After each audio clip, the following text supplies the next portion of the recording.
Hi everybody. Um, this is going to be my labor and delivery video. I know I took like forever to cut and do this, but I just have a little time before excuse me, I head out to go to the doctor and baby's asleep. So I said, you know what, let me come on here and do it as fast as I could. Um, so my baby was born on the 28th of September. On the 27th of September, that whole week I was having pains and I went to the ER every single day that week. I was having a lot of pelvic pains, and every time I went, they said they didn't know what it was. Maybe it's just early labor or whatever the case may be, and I'm still having those pains now. But that's in a whole nother. This is why I'm going to the doctor today. That's a whole nother story. Anyway, I woke up on the 27th, September 27th, and it was like around 7:48 a.m. I had like cramping, well, belly ache, and about an hour later, I felt something like if my water had broke, but it was a weird, very weird feeling. My mom was here, so I got up and I went to the bathroom to use the bathroom because I felt like I wanted to urinate.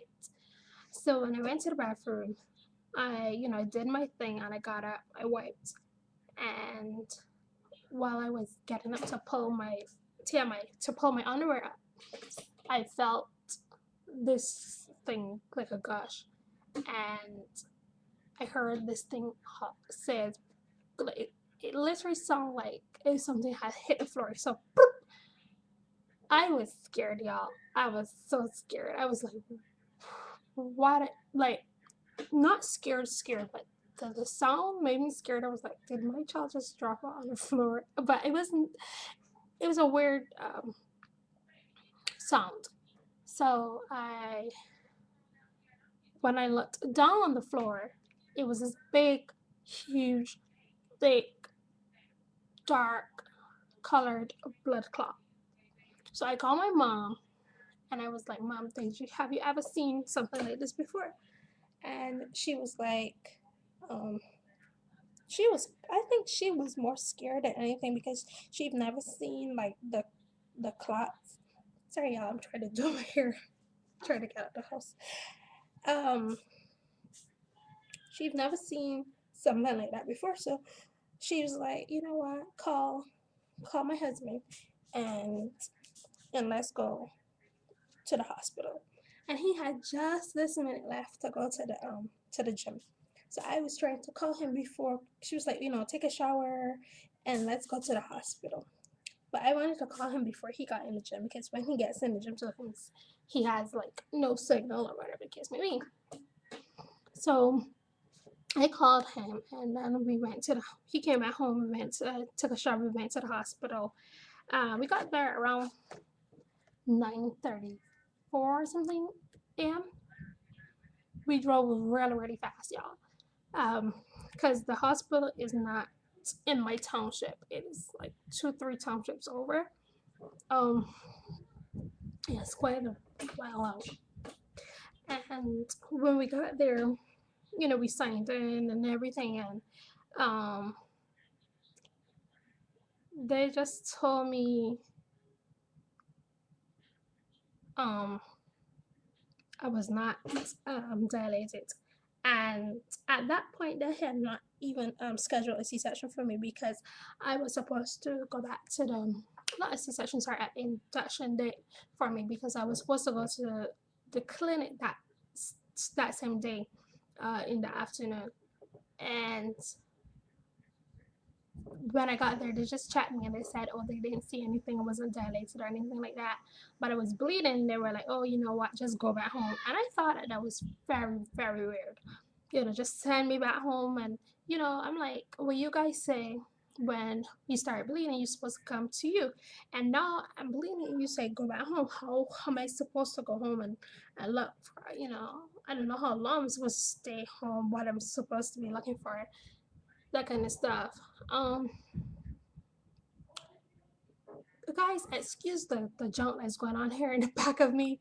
We're, it's Thanksgiving. We're trying to clean up and do all kind of stuff. So anyway, back to labor and delivery.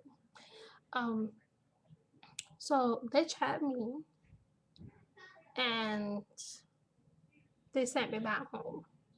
I came back home and in the nighttime I started feeling sick again. I was having the same pains and I was having more clots coming out. So about 8, let me see, we went back to the hospital about 7. Um, they said they were going to then schedule my induction for 8 o'clock the Wednesday, the 8 p.m. Wednesday night. And I was like, this is right crazy because they still were still telling me to keep my appointment for the clinic, which was weird. So Wednesday night, I mean, no, Tuesday night, yeah, Tuesday night, I started to feel sick again. So we went back to the hospital because it was having more clots, and they checked me about 8:25. Yeah, because we were there about 8. They checked me about 8:25 and they said that there still was no change. It was still 1 centimeter dilated. But the doctor said she was going to keep me to observe me, and in about an hour she would come back. So at 9:45 she came back, and while she was gone, I started to have contractions, and the pains were coming and coming and coming. So she decided to keep me then and to induce me. They said that they were gonna induce me sometime the Wednesday. Though they were gonna take me up to get um a bed, and like I didn't get a bed. That was like 9:45. I didn't get a bed until 8 o'clock. Sorry, 2 o'clock in the morning. 2 o'clock Wednesday morning. 2 a.m. Wednesday morning, and then they made me walk from where I was over to the bed. How ghetto was that? Whatever.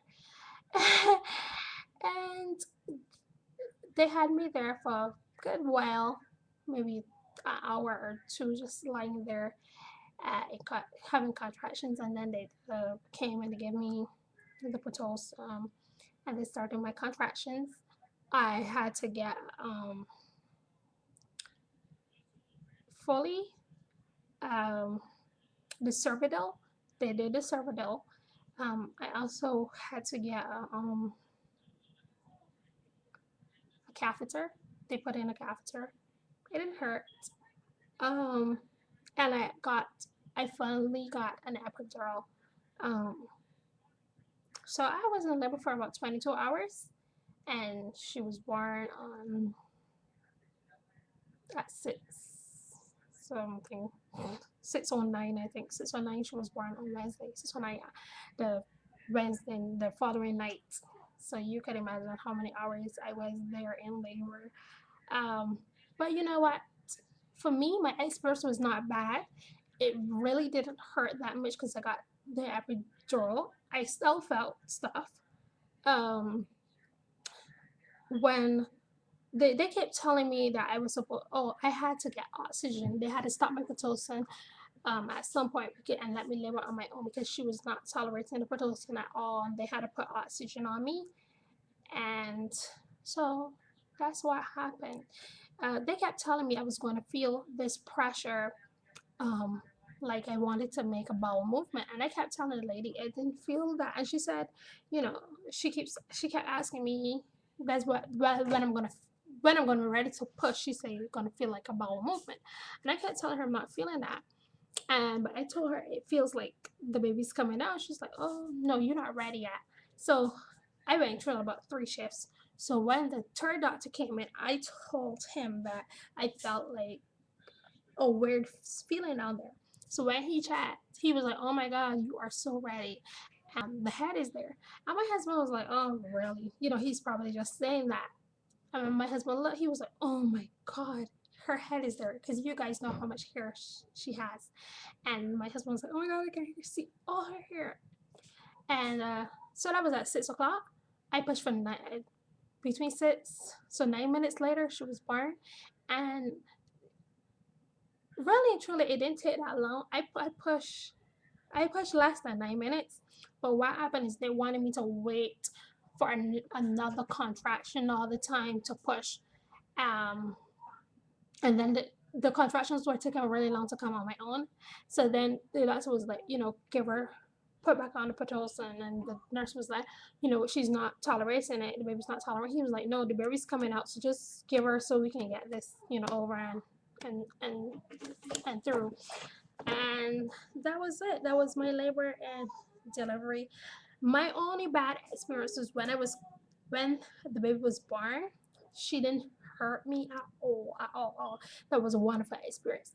When she was born, um, they took out the plus. I had to deliver the placenta. And what happened was they had to cut some of the membranes after.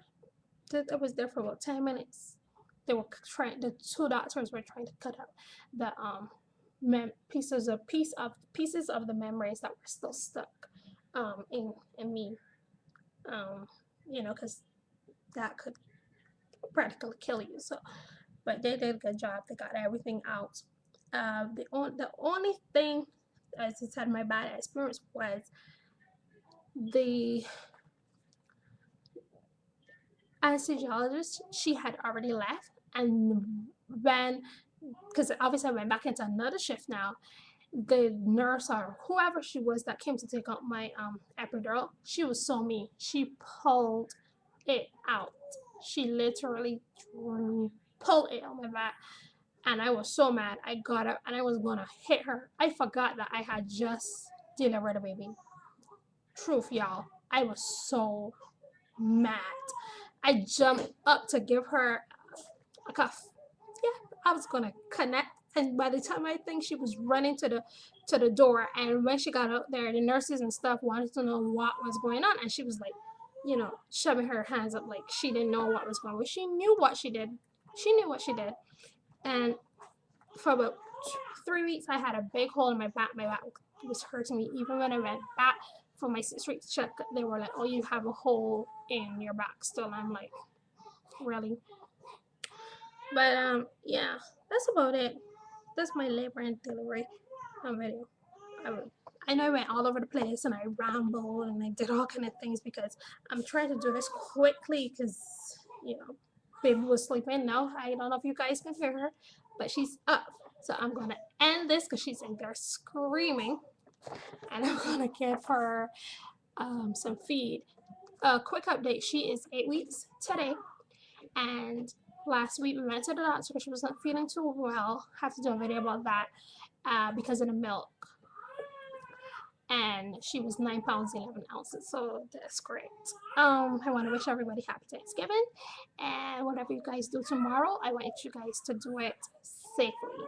So bye.